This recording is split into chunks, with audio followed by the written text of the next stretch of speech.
औसत लंबाई और गहराई लिए बड़ी बड़ी आंखें, कमर तक लटकती लंबी काली और रेशमी बालों की चोटी, सुंदर चेहरा, पतली नुकीली नाक, लंबी सुराहीदार गर्दन, खिलखिलाती हंसी और सबसे बढ़कर उसकी अच्छाई और उसके गुण जो किसी का भी ध्यान बरबस ही अपनी तरफ खींच ले। लेकिन कहते हैं ना कि ईश्वर ने सबको सब चीज़ों से नहीं नवाजा, तो पूर्णिमा को भी ईश्वर ने इतने गुणों और संस्कारों के बाद एक कमी के साथ इस संसार में भेजा था। और वो कमी थी उसका सांवला रंग, जो हर जगह उसे उसकी कमी का अनुभव कराता था। आदित्य के पिताजी ने पूर्णिमा को अपने एक दोस्त के बेटे के विवाह समारोह में देखा था। उसका काम के प्रति लगाव और उदार स्वभाव उनके मन को भा गया और उन्होंने उसे अपने घर की बहू बनाने का फैसला कर लिया। घर में उनके फैसले की अवहेलना करने की हिम्मत किसी में भी नहीं थी और परिणाम स्वरूप पूर्णिमा आदित्य की दुल्हन बनकर उनके घर में आ गई। घर में ससुर जी के अलावा सास रमा देवी और ननंद रत्ना थी, जो गोरी और सुंदर थी। सास और ननंद दोनों ही पूर्णिमा को उसके सांवले रंग के कारण पसंद नहीं करती थी और अक्सर ही उस पर कटाक्ष किया करती थी। पूर्णिमा ने भी हालात से समझौता कर अपनी सांवली रंगत को अपनी कमजोरी ही मान लिया था और इसकी भरपाई उसने सबकी गुलामी बजाकर की थी। एकमात्र ससुर जी ही थे जो उसके गुणों की सराहना करते थे और उसे समझते थे। लेकिन उनके देहांत के साथ ही स्नेह का वह सेतु भी टूट गया। अब तो सासू माँ भी नहीं रही, लेकिन आज भी उसकी नंद यदा कदा आकर उसके सांवलेपन का एहसास तो करा ही जाती। पूर्णिमा अपने ख्यालों में इस कदर खो गई थी, उसे यह आभास ही नहीं हुआ कि कब आदित्य उसके पास आकर खड़े हो गए। पूर्णिमा, जल्दी से नाश्ता दे दो, मुझे ऑफिस के लिए देर हो रही है। पूर्णिमा एकदम से सकपका गई, कुछ बोल नहीं सकी, चुपचाप टेबल पर नाश्ता लगा दिया। आदित्य नाश्ता करने के बाद बोले, पूर्णिमा, मैंने रत्ना दीदी और रिया को फ़ोन कर दिया है, सब लोग शाम तक आ जाएंगे। रात के खाने में सबकी पसंद की एक एक डिश बनवा देना, तुम्हें तो सबकी पसंद मालूम ही है। आदित्य आदेश उछालकर ऑफिस चले गए। पूर्णिमा भी मन ही मन सोचने लगी, बस दूसरों की पसंद का ही तो ध्यान रखती आई है वह, अपनी पसंद तो वह इतने वर्षों में भूल ही चुकी है। खैर, आज वह अपना मूड नहीं खराब करेगी। फिलहाल वह अपने बेटे मानव की पसंद का नाश्ता खुद बनाएगी। 2 साल लंदन में रहकर आया है मानव। दिल्ली से बीटेक करने के बाद उसे लंदन में एमबीए करने का मौका मिला, तो कलेजे पर पत्थर रखकर पूर्णिमा ने उसे जाने की अनुमति दे दी। मन में हमेशा संशय के बादल उमड़ते रहे। क्या पता पढ़ाई पूरी करने के बाद मानव को वहाँ जॉब का ऑफर मिले, तो फिर वह वहीं बसने का फैसला कर ले और फिर किसी विदेशी लड़की से शादी करके।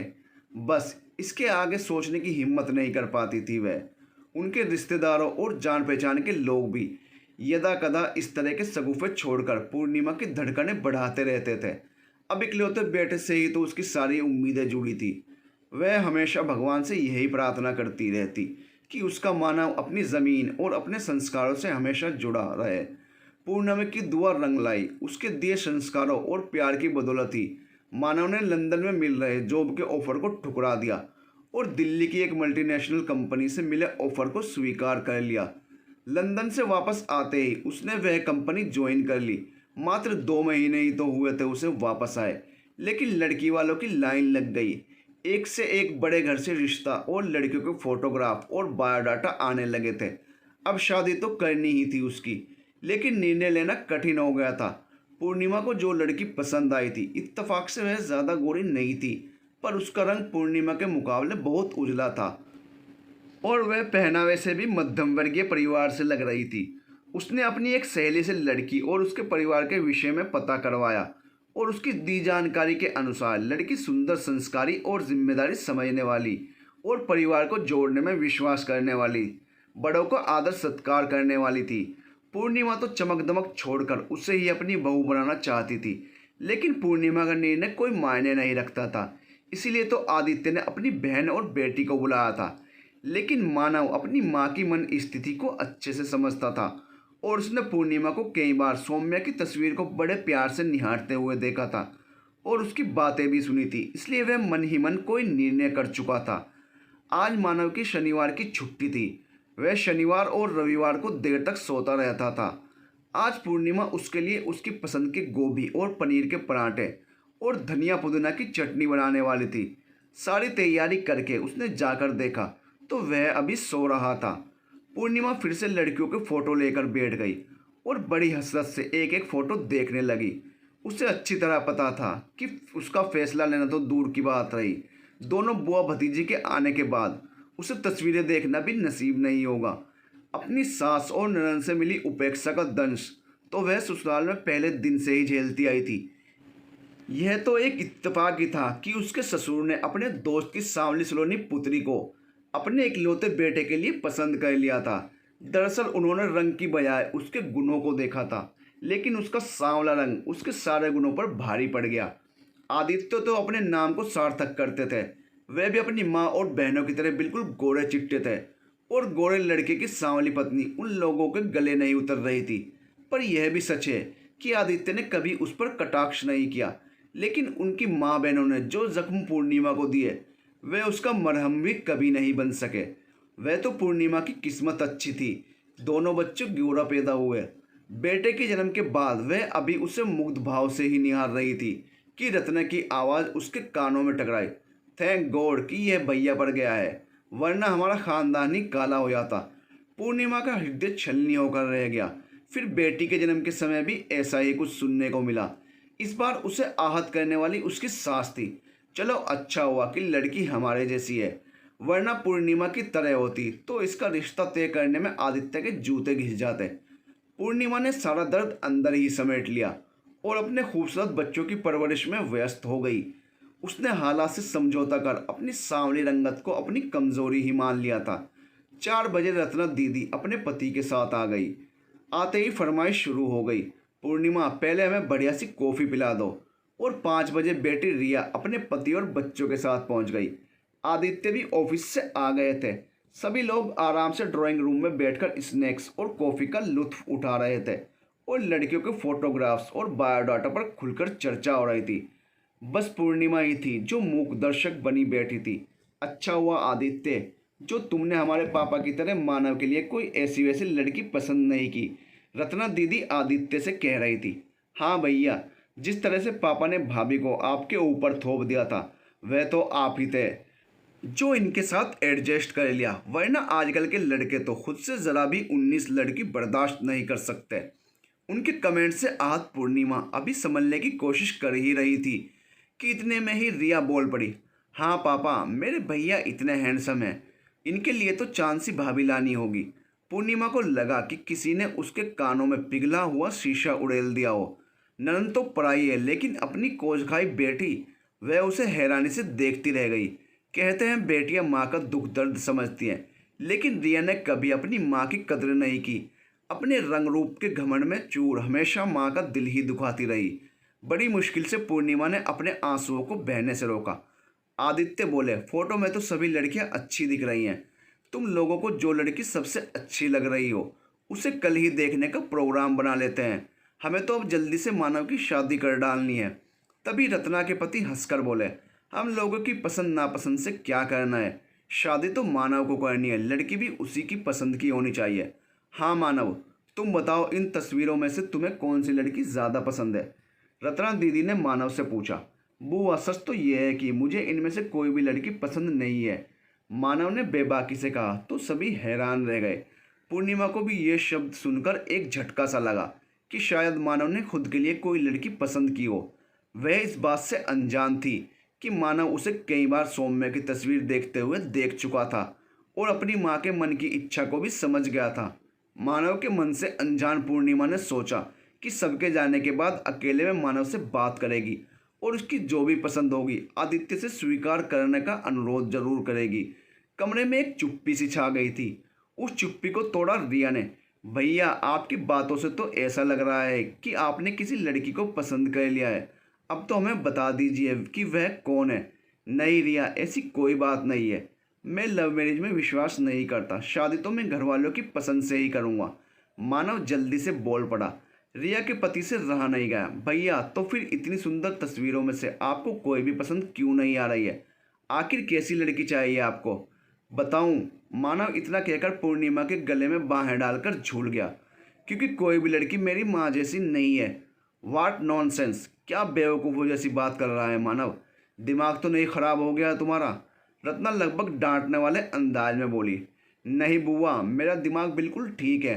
मुझे अपनी माँ जैसी लड़की चाहिए, और हाँ, मेरी माँ जिस लड़की को पसंद करेगी वह लड़की मुझे भी पसंद होगी। मानव ने ऐलान कर दिया। अपने रूप के मद में चूर रत्ना और रिया उसे ऐसे देख रही थी जैसे वह कोई अजूबा हो। उनके गोरे गोरे मुखड़े बिल्कुल स्याह पड़ गए। तभी एकदम से सबका ध्यान अपनी ओर खींचते हुए रत्ना पूर्णिमा की तरफ घूरते हुए बोली, जाओ पूर्णिमा, हमें भी तुम्हारी पसंद की हुई लड़की की तस्वीर लाकर दिखाओ। पूर्णिमा दौड़ते हुए कमरे से एक तस्वीर लेकर बाहर आई और वह तस्वीर रत्ना के हाथों में थमा दी। तस्वीर को देखते ही रत्ना बोली, क्या सच में इतनी सुंदर लड़कियों में से तुम्हें एक यही लड़की पसंद आई है? मेरे हीरो जैसे भतीजे के लिए, और लड़की है भी कितनी सांवली, और इसके कपड़े देखो कितने साधारण हैं। कौन से मोहल्ले से उठा लाई ये फ़ोटो पूर्णिमा?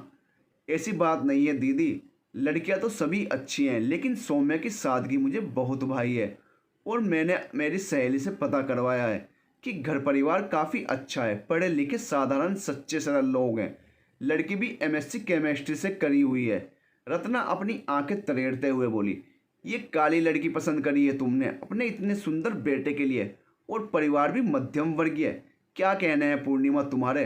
रत्ना ने बेमन से सामने रखी कुछ तस्वीरें उठाई और उनमें से कुछ तस्वीरें जो मेकअप से लिपे पुते थे पसंद कर अलग रख लिए और बोली, तुम्हें ये फोटो पसंद नहीं आई, तुम्हें वो तुम्हारी तरह ही काली कलूटी लड़की ही पसंद आई। पूर्णिमा, क्या जादू किया है तुमने मानव पर जो वो तुम्हारे इतने गुण गा रहा है, और तो और तुम्हारे पसंद की काली कलूटी लड़की से शादी करने के लिए भी तैयार है। बात बढ़ती देख मानव बीच में बोल उठा, मम्मी ने मुझे इस बारे में कुछ नहीं कहा, बल्कि मैं सौम्या से मिल चुका हूँ। बुआ जी, सबसे बड़ी बात तो यह है कि दुल्हन वही जो पियामन भाई, और मुझे सौम्या बेहद पसंद है। इतना कहकर मानव बीते कुछ दिनों में चला गया जब वह उससे मार्केट में टकराया था। वह सड़क किनारे बैठे कुछ गरीब बच्चों को खाने का सामान बांट रही थी। उसका चेहरा देखकर मानव देखता ही रह गया। सांवले रंग पर हल्का गुलाबी शिफॉन का सूट और खुले लंबे बाल, आंखों में झीना सा काजल और चेहरे पर सौम्य मुस्कान लिए सौम्या को देखकर मानव अपनी नज़रें उस पर से हटा नहीं पा रहा था। वह सोचने लगा कि सांवला रंग कितना प्यारा होता है, बस देखने वालों की नज़र खूबसूरत होनी चाहिए। क्या तुम उससे मिल भी चुके हो? रत्ना की तेज आवाज़ पर मानव अपने ख्यालों की दुनिया से बाहर आया और उसने बाकी लोगों को भी एक नज़र डालते हुए रत्ना के सवाल का जवाब देते हुए कहा, जी बुआ जी, मैं उससे मिल चुका हूँ। बहुत ही समझदार, नेक दिल और संस्कारों वाली लड़की है, और उसका सांवला रंग कोई अभिशाप तो नहीं है, और मेरा गोरा रंग कोई वरदान तो नहीं है जो सिर्फ सांवला होने के कारण आप उसे रिजेक्ट कर रहे हैं। क्या शादी करने के लिए रंग इतना महत्वपूर्ण होता है कि लड़की की सारी योग्यता कुशलता उसके आगे बेमानी होती है? बचपन से देखता आ रहा हूँ मम्मी कितनी पढ़ी लिखी हैं, समझदार हैं, केयरिंग है, घर में सबका कितना ध्यान रखती हैं, किसी ने उनके साथ कैसा भी व्यवहार किया हो, मम्मी ने फिर भी हर रिश्ते का सम्मान दिया है। इस घर परिवार के प्रति अपनी हर जिम्मेदारी को निभाने में उन्होंने कोई कमी नहीं रखी। लेकिन उन्हें इस घर में ना तो कभी प्यार मिला ना ही सम्मान मिला। किसी बात में किसी काम में उनकी राय कभी कोई मायने नहीं रखती। और पापा, आप ही बताइए, क्या मम्मी ने आपके प्रति कभी कोई लापरवाही की है? हर समय आपके और आपके कामों के लिए तैयार खड़ी रहती हैं, लेकिन आप कभी उनके साथ खड़े नहीं हो पाए, और जब आप पति होकर उनका सम्मान नहीं कर पाए तो बाकी लोगों से तो उम्मीद करना ही गलत है। फिर जब मुझे अपनी माँ की पसंद की हुई लड़की से कोई एतराज़ नहीं है तो आप लोग क्यों मना कर रहे हैं? मुझे ना तो अपनी माँ के रंग से कोई एतराज़ है और ना ही होने वाली पत्नी के। मैंने निर्णय कर लिया है कि मैं सौम्या से ही शादी करूँगा। मानव की बातें सुनकर आदित्य को भी खुद पर ग्लानि हो आई, और बहन रिया ने भी शर्मिंदगी से सर झुका लिया। उन्होंने झुके हुए सर के साथ ही इस रिश्ते के लिए अपनी सहमति दे दी। बाप बेटी की सहमति पर रत्ना और ज़्यादा नाराज हो गई और भड़कते हुए बोली, तुम लोगों की तो मति फिर गई है, जो अमन आए वो करो। मैं तो अपने माधव के लिए चांद सी गोरी दुल्हन लाऊंगी। कहकर वो तुनकती हुई चली गई। पूर्णिमा की ननद रत्ना इसी शहर में रहती थी। इकलौती ननद थी, सब उसको मानते थे। वो भी बस पूर्णिमा के अलावा सब पर जान छिड़कती थी। आज तक सारे काम उनसे पूछकर उनकी रजामंदी से ही होते थे। पर यह तो मानव की जिंदगी का सवाल था। सौम्या के साथ जिंदगी तो उसको ही बितानी थी, इसलिए उसके साथ कोई ज़बरदस्ती भी नहीं की जा सकती थी। सौम्या और मानव का रिश्ता हो गया। सबने सौम्या को जब सामने से देखा तो पता चला वो तो कहीं ज़्यादा प्यारी थी अपने फ़ोटो के मुकाबले। उसकी सांवली सी सूरत बेहद आकर्षक थी, जो एक बार देख ले मोहित हुआ बिना न रहे। सबके बदले व्यवहार और साथ के कारण पूर्णिमा ने एक एक चीज़ की खरीदारी बड़े चाव से की। जिसने भी देखा वो यही कहता, लड़की के तो भाग ही खुल गए। शादी होने तक रत्ना उकड़ी उकड़ी ही रही। शादी वाले दिन सौम्या इतनी खूबसूरत लग रही थी जैसे कोई स्वर्ग की अप्सरा धरती पर उतर आई है। तीखे नैन नक्श, सांवला सलोना सा गोल चेहरा, पतले पतले होंठ और चेहरे पर ऐसा गजब का आकर्षण जो देखे देखता ही रह जाए। हम जैसा सोचते हैं महसूस करते हैं वही सब हमारे चेहरे से झलकता है। आज सौम्या की सौम्यता ही तो थी जो उसके चेहरे का नूर बनकर झलक रही थी। सौम्या अपने नाम के अनुरूप ही अपने व्यवहार से भी उतनी ही मधुर थी। जो उससे मिलता वो उसकी तारीफ किए बिना नहीं रहता। साक्षात लक्ष्मी और अन्नपूर्णा का स्वरूप थी सौम्या। परिवार में रत्ना दीदी के अलावा हर कोई आज पूर्णिमा की पसंद और परख की दाद दे रहा था। वहीं कुछ लोग दबी जुबान से उसके सांवले रंग पर कटाक्ष करने से बाज नहीं आ रहे थे। लेकिन पूर्णिमा ने सबकी बातों को नज़रअंदाज कर दिया। वह खुशी से सारा दिन झूमती और सौम्या की बधाइयाँ लेती रहती। पूर्णिमा खुश थी कि उसके बेटे ने अपनी माँ की पसंद को न केवल अपनी सहमति दी बल्कि उसे दिल की गहराइयों से अपनाया भी। पूर्णिमा सौम्या को बिल्कुल बेटे की तरह प्यार करती और उसका ध्यान रखती थी। वह यह नहीं चाहती थी कि सांवले रंग की वजह से जो दंश उसने झेला है उसकी परछाई भी सौम्या पर पड़े। सौम्या जब तैयार होकर कहीं बाहर जाती तो पूर्णिमा उसे अपने हाथों से कान के पीछे नज़र का टीका लगाती। मेरी बेटी को किसी की नज़र ना लगे। सब बहुत खुश थे सिवाय रत्ना को छोड़कर। रत्ना का बेटा माधव भी शादी लायक था और रत्ना ने घर देखा न परिवार, और सबसे ज़रूरी लड़की की शिक्षा पर भी कोई ध्यान नहीं दिया। बस लड़की गोरी चिट्ठी देखी और माधव की शादी कर दी। जो भी लड़की देखता तो वही यही कहता, कहाँ से ढूंढ कर लाई हो रत्ना ये चांद का टुकड़ा। सबकी बातें सुनकर रत्ना खूब इतराती और कहती, देख लो मेरी पसंद कितनी अच्छी है। कुछ लोगों ने तो दबी जुबान से यह भी कह दिया कि सांवले माधव को तो गोरी लड़की मिली और गोरे मानव को काली बीवी। बहुत अच्छे से शादी संपन्न हो गई। चांद सी बहू पाकर रत्ना फूल ही नहीं समा रही थी। पर बहुरानी तो बस चेहरे से ही सुंदर थी, अंदर से तो उतनी ही काली। पहले दिन ही 10 बजे तक सोकर उठी। रत्ना ने सोचा कि बच्ची है, शादी की रस्मों की वजह से थकावट होगी शायद। रत्ना ने बड़े प्यार से कहा, बेटा कामिया नहाकर थोड़ी भारी सी साड़ी पहन लेना, क्योंकि सब लोग मुंह दिखाई की रस्म अदायगी के लिए आएंगे। रत्ना की बात सुनकर बहू बोली, मैं नहीं पहन सकती ये साड़ी वाड़ी, मैं तो कल लहंगा पहनकर ही बहुत थक गई हूँ। उसकी बात सुनकर रत्ना ने सोचा, बच्ची है अभी बात को आगे क्या बढ़ाना।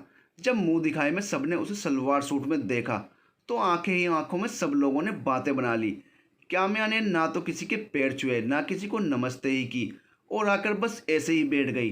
घूंघट तो आज के समय में कोई नहीं करता, पर पहले पहले दिन कुछ तो लाज शर्म होती है। लेकिन इन सब से काम्या का दूर दूर तक कोई नाता नहीं था। वह थोड़ी देर सबके साथ बैठी और मैं बहुत थक गई हूँ कहकर चली गई। रत्ना ने भी सुबह से ऐसे ही बैठी है कहकर बात को टाल दिया।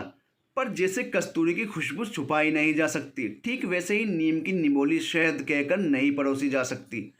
पहले दिन ही सब समझ गए कि काम्या केवल देखने में ही गोरी और सुंदर है। बड़े बाप की बेटी होने का घमंड उसके व्यवहार से सबको झलकता था।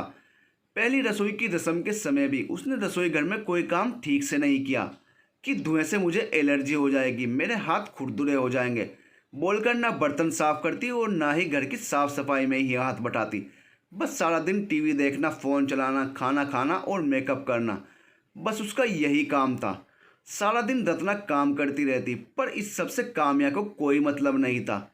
एक दिन रत्ना के पास पूर्णिमा का फ़ोन आता है, दीदी बहू क्या आई, आप तो हम सब लोगों को भूल ही गई हो, तब से एक बार भी नहीं आई, लगता है बहू बहुत सेवा कर रही है, तभी आपको हमारी याद भी नहीं आई।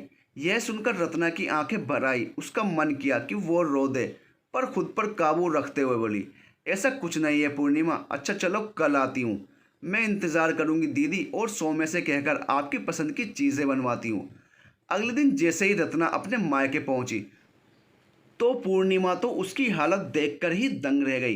दीदी ये क्या हाल बना रखा है आपने अपना, आप तो हमेशा से ही अच्छे से सज संवर कर रहती थी, फिर ये सब क्या है, ना ढंग से साड़ी पहनी है ना ही बाल बनाए हैं। ऐसी स्थिति में तो आप कभी घर में भी नहीं रहती और आज आप मायके में आ गई। अरे भाई पूर्णिमा, अपने मायके ही तो आई हूँ, इतना कहकर रत्ना चुप तो हो गई, पर आंखों से झलकता दर्द पूर्णिमा से नहीं छिपा पाई। इतने में ही सौम्या अपने कमरे से बाहर निकल आई और बड़े प्यार से बुआ जी नमस्ते कहकर रत्ना के पैर छू लिए। आज रत्ना ने भी सौम्या को ढेरों आशीर्वाद दे डाले। आज उसे एक नज़र न भाने वाली काली कलुटी सौम्या बहुत प्यारी लग रही थी। पूर्णिमा सौम्या से बोली, बेटा फटाफट से चाय और समोसे बनाओ बुआ जी के लिए, उन्हें समोसे बहुत पसंद है। और एक काम करना, नाश्ते में मेरे कमरे में ही ले आना। पूर्णिमा रत्ना को हाथ पकड़कर उठाते हुए बोली, चलो दीदी, मेरे कमरे में चलो, वहीं बैठकर आराम से नाश्ता करेंगे। कमरे में बैठकर दोनों परिवारों की कुशलक्षेम पूछने लगी। तभी कुछ देर बाद सौम्या चाय समोसे लेकर आई। पूर्णिमा ने उससे कहा, अब तुम जाकर आराम करो, कोई ज़रूरत होगी तो मैं बुला लूँगी। तब तक हम ननद भाभी बैठकर आराम से नाश्ता करते हुए अपनी बातें करेंगे। पूर्णिमा का इशारा पाकर सौम्या जी कहकर वापस कमरे में चली गई। पूर्णिमा जानती थी कि सौम्या के सामने रत्ना कभी भी अपने मन की व्यथा नहीं बताएंगी। पूर्णिमा ने बड़े प्यार से पहले रत्ना को नाश्ता कराया और फिर प्यार से उसके हाथ पर हाथ रखकर बोली, दीदी क्या बात है, आप मुझे अपने दुख का साझा करना भी लायक नहीं समझती। पूर्णिमा के लिए चिंता और प्यार देखकर रत्ना ज़्यादा समय तक अपनी रुलाई नहीं रोक पाई और उसने पूर्णिमा के सामने काम्या का सारा कच्चा चिट्ठा सुना दिया और कहने लगी कि बहुत घमंड था मुझे चांद सी गोरी बहू लाई हूँ, पर मैं ये भूल गई कि चांद में भी तो दाग होता है। क्या करूँ उसके रूप का, कब तक बैठकर निहारूं उसको, ना कोई काम करती है ना किसी बड़े छोटे की शर्म। अपने मायका का इतना घमंड भरा हुआ है कि तुम्हें क्या बताऊं। कुछ भी समझाने की कोशिश करो तो लड़ने और बहस करने लग जाती है। अभी तो 1 महीना ही हुआ है शादी को, अभी से उसका ये हाल है। माधव तो पहले ही शादी के लिए तैयार नहीं था, वह तो उसको भी कुछ नहीं समझती। वह तो कहता रहा कि उसे तो कोई सौम्या जैसी ही लड़की चाहिए। मानव के समझाने पर सबको उसकी बात समझ आ गई, लेकिन मेरी आंखों पर फिर भी पट्टी पड़ी रही। सांवले रंग के कारण ना तो मैं तुम्हें सम्मान से देख पाई कभी और ना ही सौम्या को। मेरी एक जिद ने मेरे माधव की जिंदगी खराब कर दी पूर्णिमा। और वह जोर जोर से रोने लगी। रत्ना की हालत देखकर पूर्णिमा ने उसे अपने गले से लगा लिया और बोली, दीदी अब तो तीर कमान से निकल चुका है, प्यार से काम्या को समझाओ या सही समय का इंतज़ार करो। शायद समय रहते उसे अपनी जिम्मेदारी का एहसास हो जाए और कुछ अकल आ जाए। मैं आपको ताने नहीं दे रही हूँ, मैंने आपकी लाख नाराज़गी के बाद भी आपसे कहा था दीदी घर परिवार और लड़की की पढ़ाई लिखाई भी देख लो, पर आपने कहा कि मुझे कौन सी नौकरी करवानी है।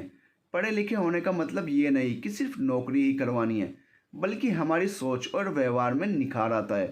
पूर्णिमा, अब बस मैं ही क्या कहूँ, मेरी आंखों पर तो बस सुंदरता का चश्मा चढ़ा हुआ था। मैं भूल गई थी कि जिंदगी केवल सुंदरता के सहारे नहीं चलती, मन का सुंदर होना भी बहुत ज़रूरी है। पर अब सिवाय पश्चाताप के कुछ नहीं किया जा सकता। सूरत ही नहीं, सीरत भी उतनी ही ज़रूरी है। तुमने माँ बाबूजी और हम सब का कितना ध्यान रखा है। आदित्य ने भी कभी तुम्हारा साथ नहीं दिया, फिर भी तुम उसका कितना सम्मान करती हो। तुम इस घर में केवल बाबूजी की पसंद की वजह से आई थी, लेकिन तुमने अपने परिवार को जोड़कर रखने और सौम्या जैसी पढ़ी लिखी और समझदार बहू को पसंद कर मुझको अपनी समझदारी का लोहा मनवा दिया है। आज मैं तुम्हारे सामने नतमस्तक हूँ और जो भी मैंने तुम्हारी अवहेलना की है मैं उस पर शर्मिंदा हूँ। मुझे बहुत देर से समझ आया कि रंग रूप कोई मायने नहीं रखता। जीवन को जीने के लिए कुछ मायने रखता है तो वो है आपकी समझदारी और गुण। आज मैं भी तुम्हारे रंग को दरनिकार करते हुए तुम्हारी समझदारी की कायल हो गई हूँ।